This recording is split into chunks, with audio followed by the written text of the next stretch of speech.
Did you just murder that guy? My eldest daughter said that. She was apparently standing behind me during that moment in the game there.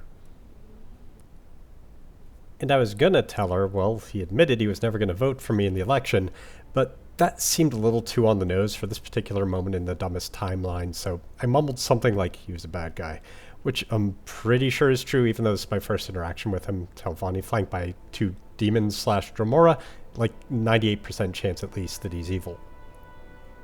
And it's not like I had been murdering all the electors here. The guy who called me Pumpkin, he was fun. The Nord, who even Fun Guy suggested was so unlikable that I should just kill, I bribed him. Now the Ash Bandit electors, who just seemed a little too not going to vote for me as bandits go, they couldn't avoid being murdered. And the Duke's brother, well, he was a drug dealer and a slave owner, and his shirtless bodyguard had this cool-looking sword that I kind of wanted to put in my chest in my house, so they kind of got murdered too. And I know you're going to say that I'm being a hypocrite on the slave trade, because I did buy that slave to give her to be a trophy wife to the were-raisin guy.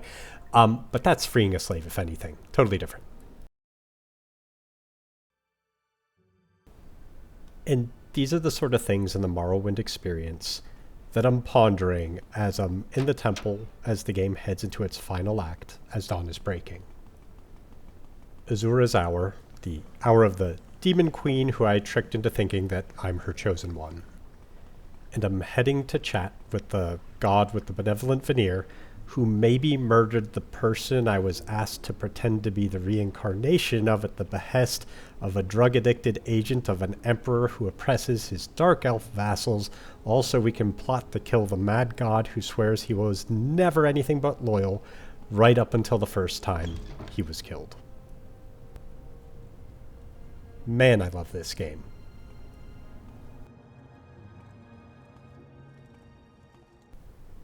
So, a little while ago, after completing Oblivion Remastered, it put me in the mood to replay Morrowind, which I hadn't touched in years, and I put up like an initial early thoughts video / review of the early game. I've now completed the base game, and I wanted to kind of upload a more complete thoughts video of the whole experience of at least the main plot of the base game Morrowind. Not going into Tribunal or Blood Moon yet, haven't completed those will come later on down the line, but wanted to kind of get this more kind of complete picture review video up. And I'm going to do this kind of similarly to how I did the Oblivion Remastered review that I did earlier, where I'm going to start off with a short list of criticisms that are honestly mostly nitpicking, before moving on to the longer list of things that I think make this game pretty good. Well, pretty good's an understatement. Really great. And as I was kind of going through this playthrough, I was trying to keep the mechanics as vanilla as possible, that kind of out-of-the-box experience. I did do a couple of minor visual mods as the game progressed, but I kind of dug my heels in on changing the way the game actually functioned, like adding functionality, changing mechanical rules, and stuff like that. That was a mistake, and I'll kind of get into that a little bit more into criticisms a little bit later on. Because it's a very important point with most of the criticisms I'm going to have about this game, is that this is an extremely moddable game. A lot of the things that I'm going to bring up as things that aren't great about the game, other people apparently had those same criticisms, because there are mods to fix them. I just didn't download some of them for this, because I wanted that out-of-the-box experience. But if I were to play this game again, I would fix a lot of these issues, because fixes are available. Alright, so my first criticisms here are going to be extremely minor, nitpicky, personal taste things. As I've gotten older and I've kind of descended into my dotage, I've become grumpy about excessive VFX in games, and I like things that look very clean without things that are kind of like obfuscating my view. And there's like several layers of VFX in this game that are just on all the time, and it bothers me. So certain suits of armor, they shimmer all the time. You might have glowing shield effects around your character with particles that are dashing in front of your eyes, even in first-person views. Personal taste, I don't like it. Since this was a visual issue, this one I was comfortable with modding though, so I did just download some mods that kind of cleaned up the visual look of the game for me, and problem solved. Like I said, minor nitpicky issue. Next bit of visual nitpicking is, in my head I had this, I was going to be a warrior, and I had this image in my head where I was going to be this cool looking guy in heavy ebony armor running around saving the day. But this is a high magic setting, and I had a plan where I was going to enchant every single piece of gear I get my hands on to, maximize the power. Playing someone who is like wants power and wants to be strong, that sort of thing. And the problem is, if you're playing a warrior in that way, instead of getting that look of a character in heavy armor, you're not going to look like that. You're going to look like you're in Granny's nightgown. So the robe is one of the more enchantable slots in the game. There are very powerful robes that make your character very powerful. If you're role-playing that I am powerful and I use any means at my disposal to become powerful. And that's because of the way they handled the robe models in this game. They don't go under the armor, they go over it.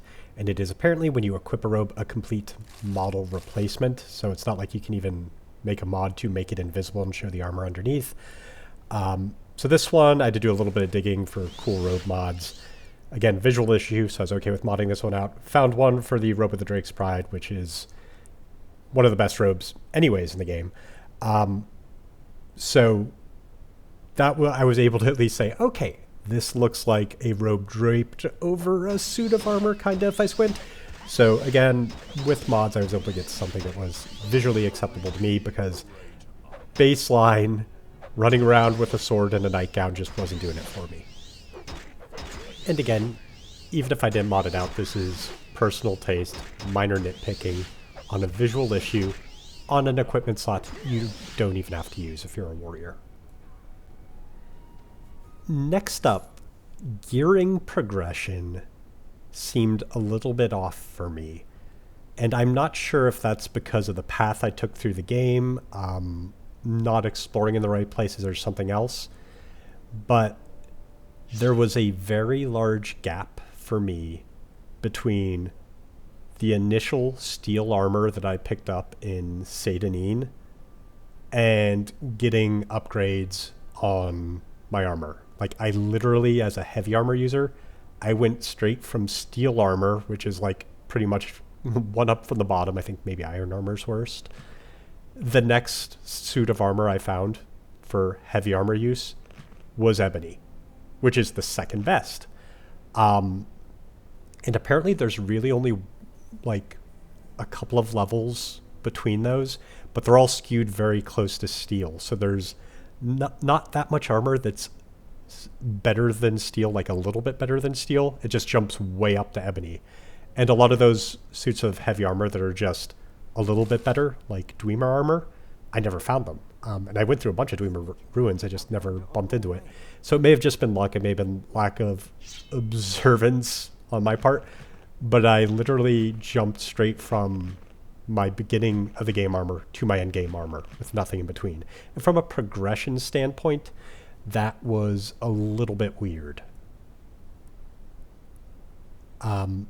And I didn't go for the Daedric stuff just because I don't like how it looks. Kind of mall ninja-y, personal taste thing.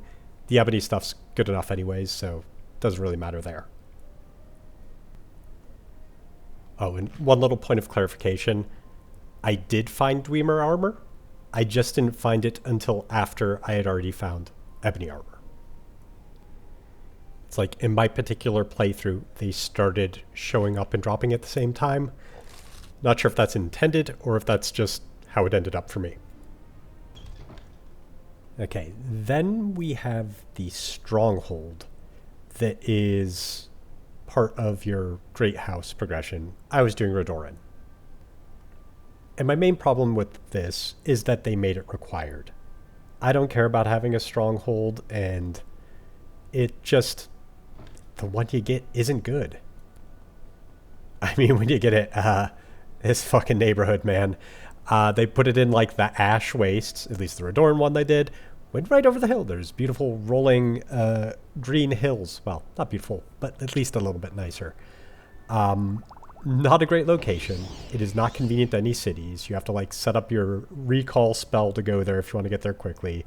And that's kind of a waste of your recall because the merchant's bad and there's not even that much storage. Personally, I think they should have done it as an optional capstone. I don't know how the other houses go, but for Redoran, I mean, you kill the head of the Redoran house as part of the quest. His house is very nice, very big, lots of storage, right in the middle of the city. Just take that over and knock a few walls down as part of the quest for it. That would have been much better than what they did. Yeah, not a huge fan of the stronghold, mostly disliking that it was required. Required for a great house anyways. So, getting into things that are now kind of a little bit more important, the game difficulty curve is off. And what I mean by that is the game actually starts out reasonably difficult, but then the content doesn't ramp up to match the abilities and gear that you unlock. So by the end of the game, my level was somewhere in the low to mid 30s. I didn't have all my gear enchanted. I did have good enchantments on some of it, and I got some very good quest rewards in terms of items for some of those gear slots, but I wasn't using Daedric gear. I don't think I was using a very optimized build. My major skills I picked pretty well. My minor skills I kind of whiffed on most of them. But the content just got really easy, even with the difficulty slider set all the way up.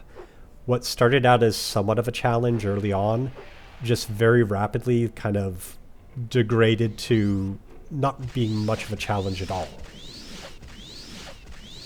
The only times I kind of felt a little bit threatened were if something had paralysis or something like that. So I made sure that was one of the first things I enchanted was some resist paralysis pants and belt.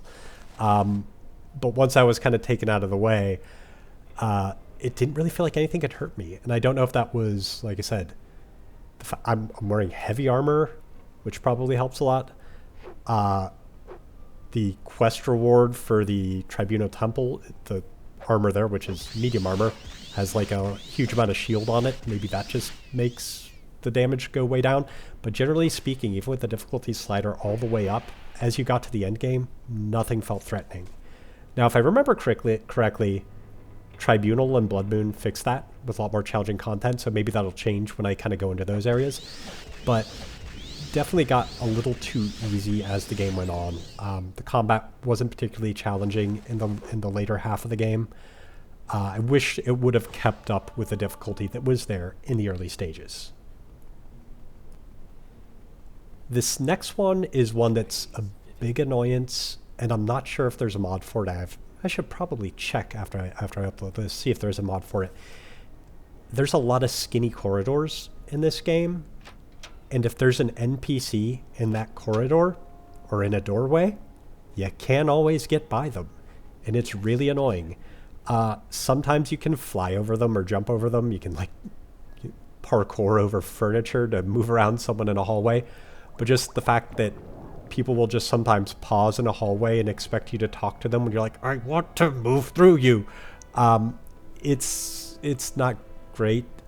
Doesn't happen that often, but when it does, it's just really frustrating. So some sort of, bumping or nudging system for the NPCs would greatly improve that. And my last criticism is the mechanical problem that I wish I modded out of the game, but my stubbornness on not doing any sort of mods to improve the mechanics of the game kind of bit me here.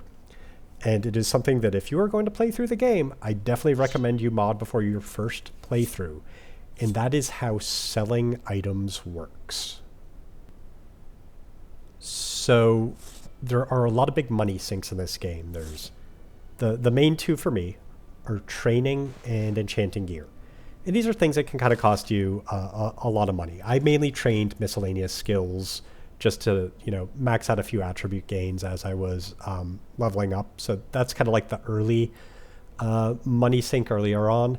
Later on, enchanting gear is very expensive. Like if you want to enchant my Ebony Tower shield was something like 90,000 gold or something like that to enchant. And that money's available in the game. You find, occasionally like Daedric weaponry, ebony weaponry, all of which is worth tens of thousands of pieces of gold. But this game does not have vendors, or easily available vendors, I should say, who have like 40,000 gold or something like that if you want to sell a piece of Daedric weaponry.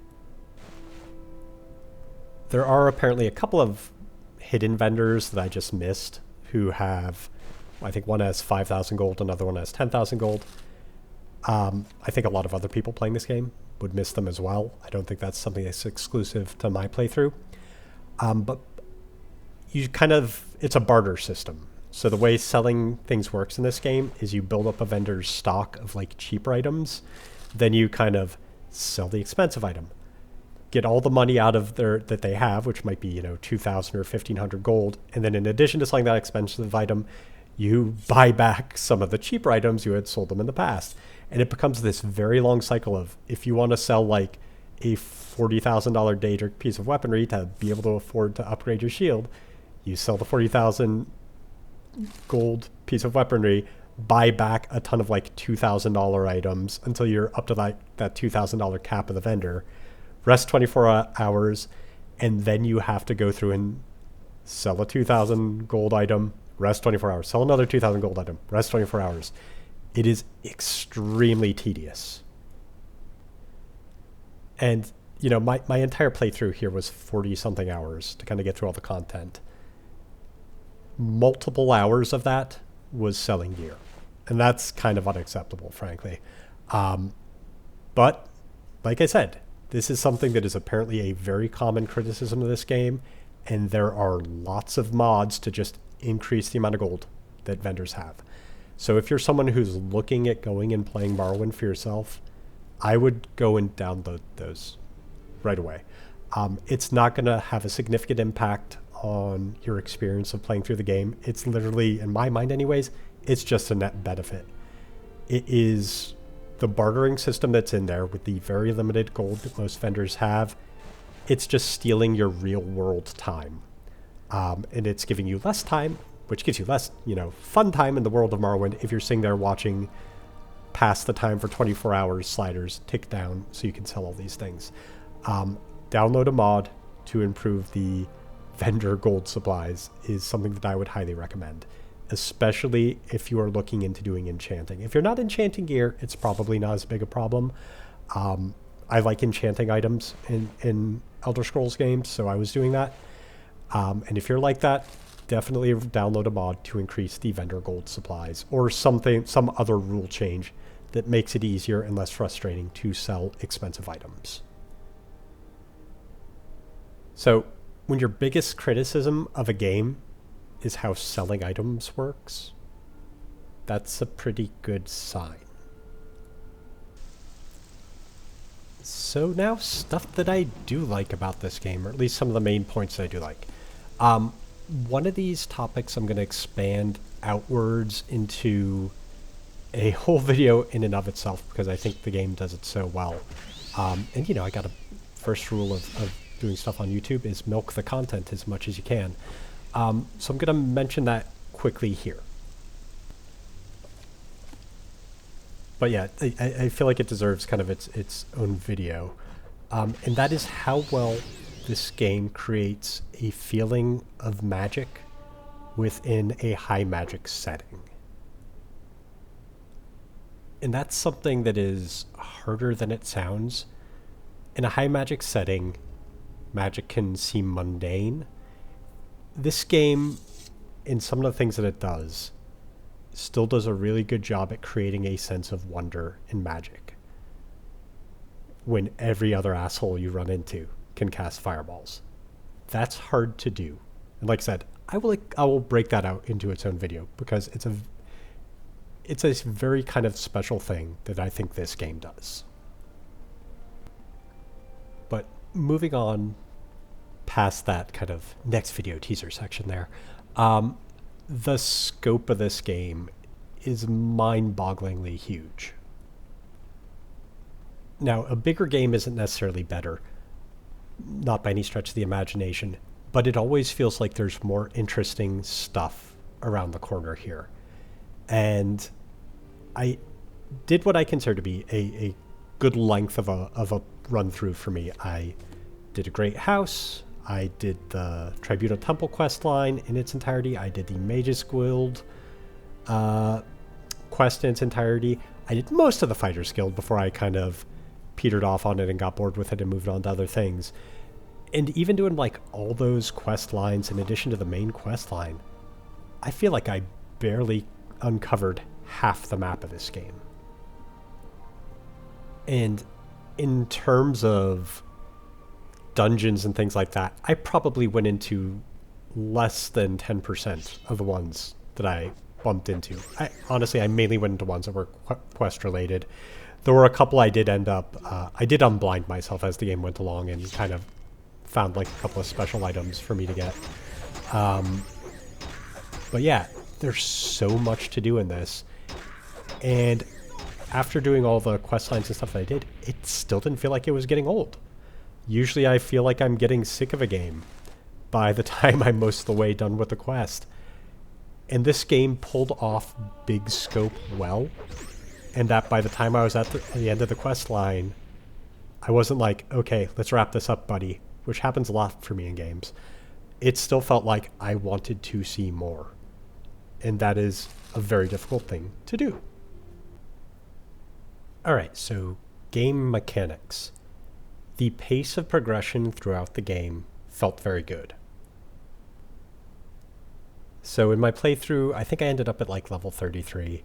So roughly every hour, hour and a half or so, I got up a level, which feels like a good pacing in terms of progression for a game like this. And it also felt pretty natural too. I wasn't getting my majors up through training or anything like that. It was just, I went out into the world, I acted, I did quests, and by the time I got back from a quest or two, I was ready to go up in level. The pacing of that felt very good.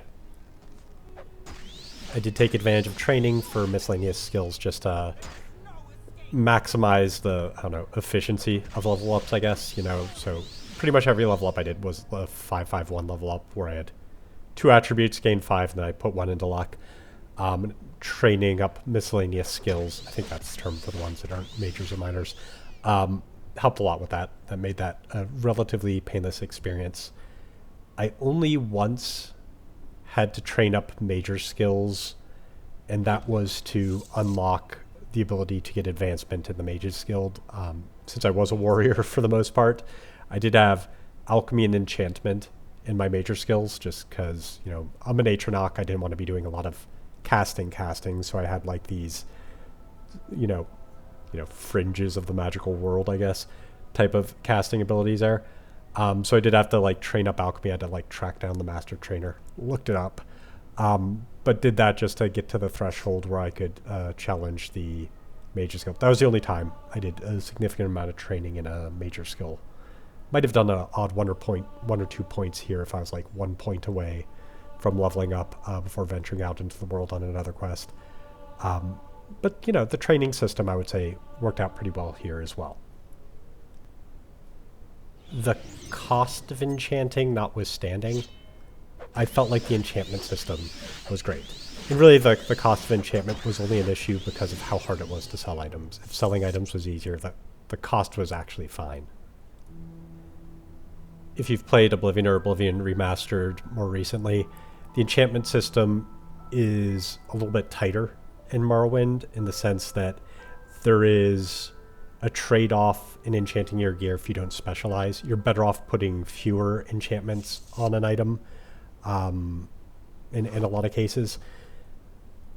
That's good, I think. It just feels better when there's a trade-off as opposed to just putting like 17,000 effects on every item.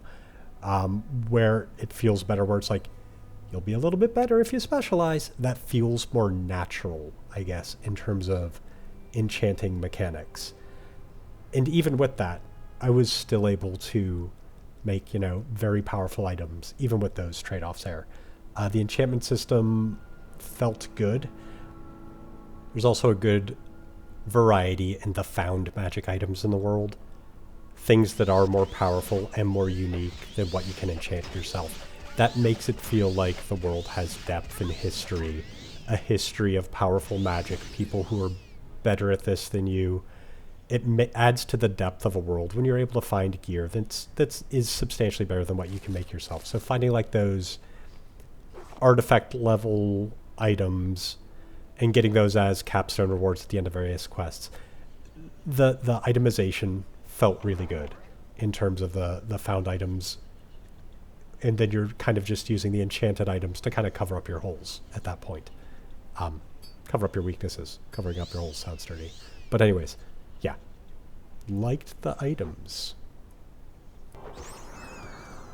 I had a pretty good time with the faction quests as well. I didn't do all of them, not by any stretch of the imagination.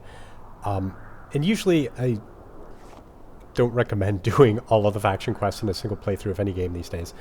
The ones I did here were the Tribunal Temple, the Mage's Guild, House Redoran, and then I started the Fighters Guild. It wasn't doing anything for me, so I kind of left that one maybe halfway done before I just was like, not for me. And that, by the way, is something that's 100% fine in a game. Not every quest line in a game has to satisfy every player perfectly. There are enough quest lines there for me that it's okay that the Fighters Guild wasn't my particular cup of tea in this game. So I'll kind of run through these in like the rough order that I did these in, and there's a little bit of parallelization of these. But the first one I completed was the Mage's Guild. And some of the early Mage's Guild quests were a little bit kind of all over the place, where, you know, it's just like random, like, fetch some money from these people. Not really particularly thematic within the world. But then when I got to the Aldrune section of the quests, it was really something that felt very specifically tailored towards the game of Morrowind. And it was a series of exploration quests through the dwarven ruins throughout the island of Vardenfell. And it just, you know, it's almost like an archaeological expedition where you're going, finding artifacts, finding,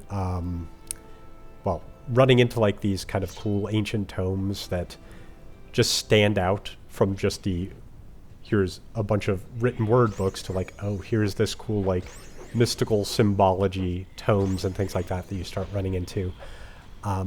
Very unique to the world is what that section of the Mage's Guild quest went on. And that kind of carried through to the final optional quest at the end to solve the disappearance of the dwarves.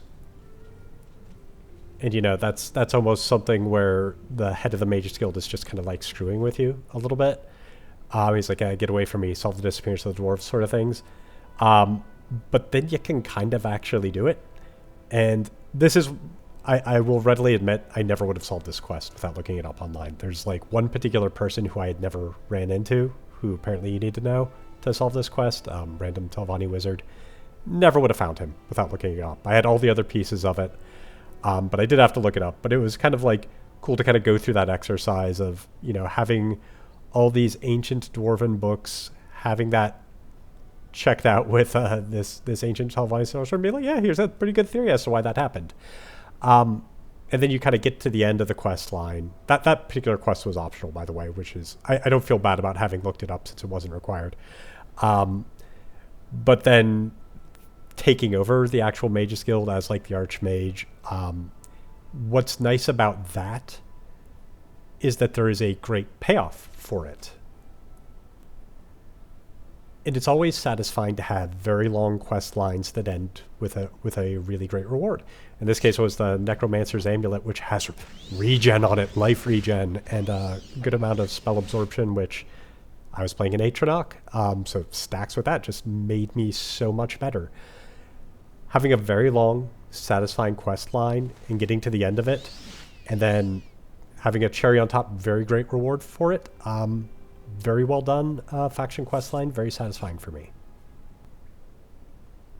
And then the Tribunal Temple quest line, very much like that. Even goes a little bit more into feeling like this is a quest line specific to this world and not something that you could plug into any generic fantasy RPG with a bunch of fetch in FedEx quests and stuff like that.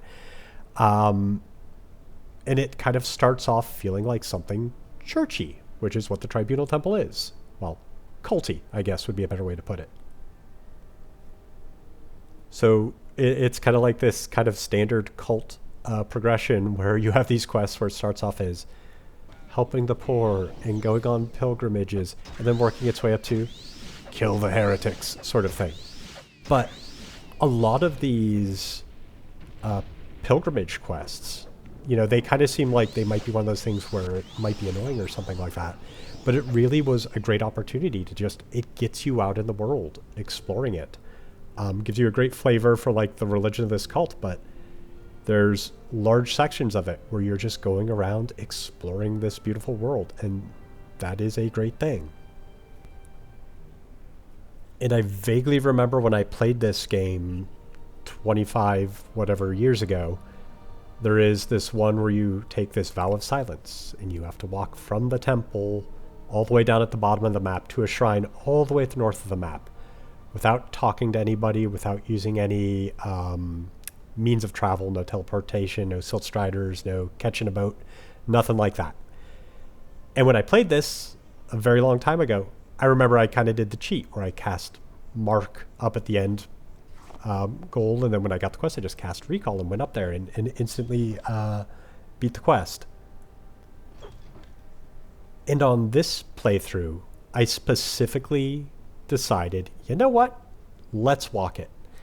And like a lot of the pilgrimage quests, I'm just glad I did. I got out there, ran up the left coast of the island, and just ran into stuff that I probably never would have ran into. I got my first Grand Soul Gem in a random shipwreck that I had run into on that side of the island. Probably just a random procedural drop based on, where I was at that particular level. But it was the first Grand Soul Gem I got. Then I ran into so many different kinds of Daedra outside shrines that it was my first time running into them in that run through the game. First time I hit into Clanfear and Ogrims and Hungers. And Hungers taught me the lesson of, paralysis is really bad in this game. And because I did that long walking voyage, it actually had tension at the end where I ran out of resources. I'm pretty sure I ran out of repair hammers by the time I made it all the way to the top. And my boots of blinding speed broke. My crack for getting me around the island in a hurry broke.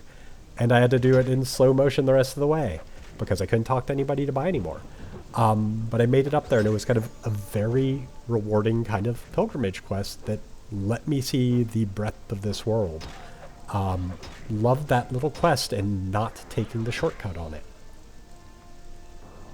And then, like the Mage's Guild, you get to the end of it, and fabulous payoff in terms of reward. Got the Ebony Mail, which is...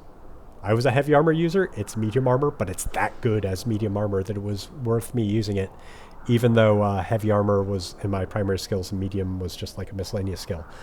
And that was from earlier on when I had criticisms. That's the one that had the VFX of the shield that was like swirling around me all the time that I had to mod out of the game. Again, because the armor was that good, I wasn't going to not use it because of the VFX. I just modded it out. But great long quest line.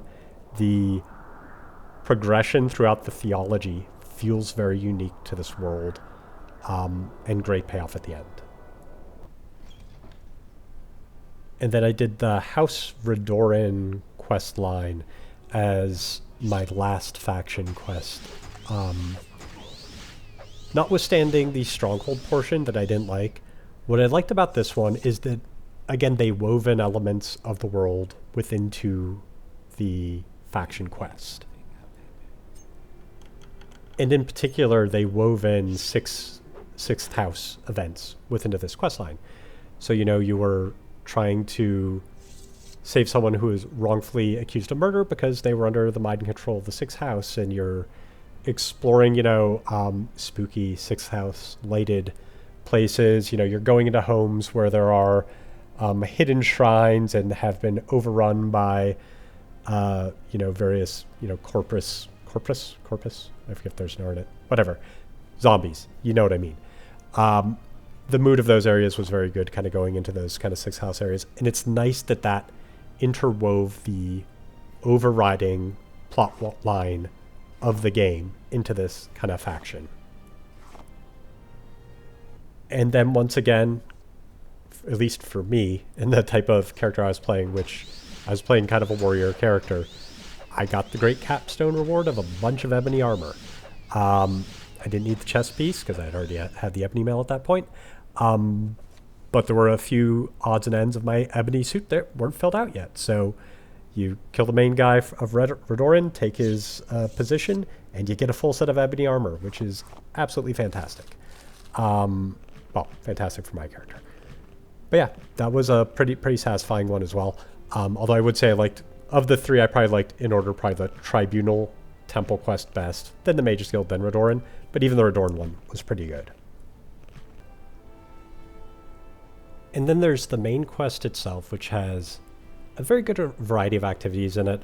Not all of them are great, but enough of them are that it is overall kind of a very good, very memorable quest.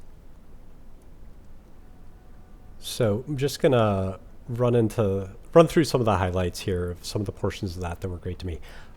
There is a great dungeon crawl at one point. You're doing a quest for the,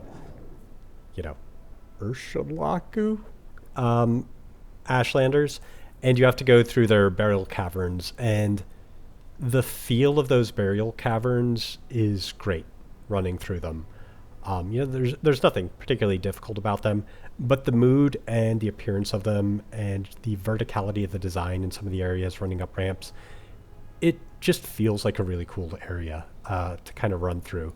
And there are a lot of nice feeling dungeons all the way through kind of the main plot there. Then you have like the portion where you have to clear out a 6th house base, get Corpus, and then find the cure for Corpus. This was one of the parts of the game that I remembered as being burned into my memory from 26 years ago. Going through the Corpusarium catacombs or dungeon underneath Divyath Fear's tower, and going through that area and finding like the last living dwarf. Mood-wise, very cool, very awesome, and it feels like you're entering a piece of the history and the lore of this world when you get to talk to someone who is the last member of this race that has so much mystery built up around it. That is a very memorable portion as well. Then you have going up into the floating prison moon, sneaking through that, thanks to a wonderful chameleon amulet I randomly stumbled into, again, just by stumbling through the world. I found this chameleon amulet that made this portion of the game very easy. Breaking someone out of prison, finding, the Azura temple that only opens up at a particular time of day. There's so much cool, mystical feeling stuff in this game. It's just really, really good throughout the main plot.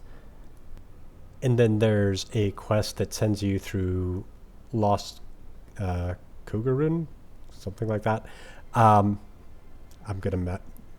It's the written word. I don't know how to pronounce these things, and neither do you. But it's this ancient Dunmer fortress that's been taken over by the 6th house.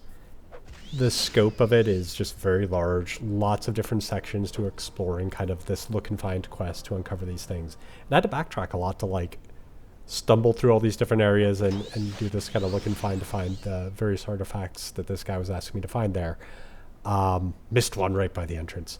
But spoiler alert. Well, spoilers in a 20-year-old game. I'm sorry, I should have put that at the beginning. There's spoilers. But anyways, it's kind of this great large dungeon to explore. A lot of variety in enemy types going through it. And then you kind of go through the basement of it, this kind of sewer network, and for all the occult spooky candles and hunks of cannibalizing the zombie meat, you get into the sewer system and there's just barrels full of drugs.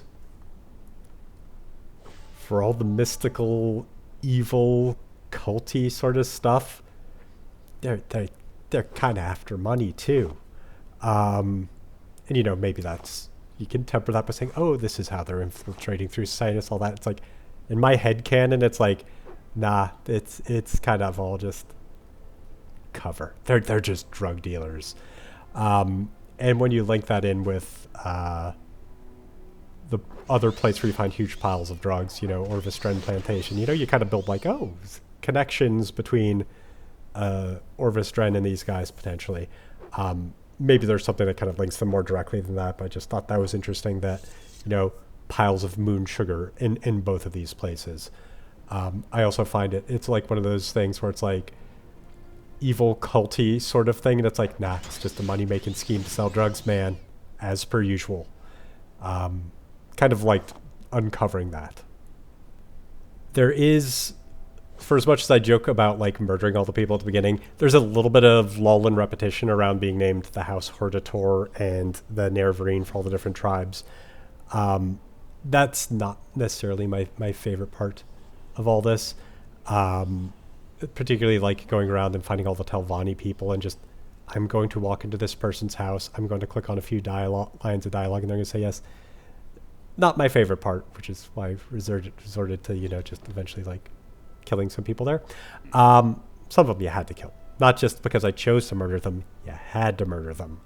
But yeah, that wasn't necessarily my favorite part. But then, the wrap up where you're kind of going through Dwarven citadels to get the artifacts to take down Dagoth in the cool setting of his final, in the heart of Red Mountain in front of the giant golem there. Pretty kind of cool climax as well. And Dagoth actually hit hard. He was like the first boss in forever who actually did damage to me. I didn't die to him, but I almost did. I was like so used to clicking away mindlessly on enemies that by the time I actually got to him, it's like, oh crap, he actually did damage to me. I'm almost going to die here. And I had to drink a bunch of potions.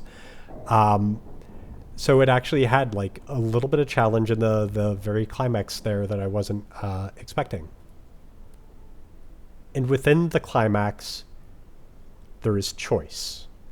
And that's another thing that weighs so heavily in my enjoyment of this game. There is the recurrence of consequential choices throughout the game, as well as, just inconsequential flavor choices that feel important. And in those, like, your last discussion with Dagoth, you have what I would say is ultimately an inconsequential conversation with him about some choices. I don't think any of it affects anything, but it feels really good to define who your character is in those final moments. And then in other portions of the game, there are more consequential choices where people will react differently to you depending upon how you choose to go about the outcome of various quests. So, early on, there are Mage's Guild's quests where it's like, they don't care how you come to the outcome of a quest. You can, like, kill someone, not kill them as long as they get their money. I think I mentioned that in my earlier video. But then later on, when you get to the Redoran house quest line, there is choices to be had with regards to, there's like a mad bandit lord, where it's like, you can just go kill him, but they would really prefer you didn't. And you can kind of go off and do a little side quest of your own there to, instead of killing this guy, help him. And there are a fair amount of those little choices sprinkled throughout the game where there is the dark side choice of, do you just kill this guy or do you try and do the right thing and actually help them out? And there's enough choice in that it feels like a role-playing game as opposed to, I've been playing a lot of ARPGs recently, and it's nice to have a role-playing game where there is actual choice, consequential choices, and inconsequential choices that feel consequential. It is great to have those worked into this game, as well as they are. I'm trying to think of a choice I made in Oblivion Remastered that was consequential, and I'm really struggling. Yeah, Morrowind had them in a way that was memorable, and I don't know that Oblivion did. Well, for me, they're not memorable, so take that for what it's worth. I'm sure it had some.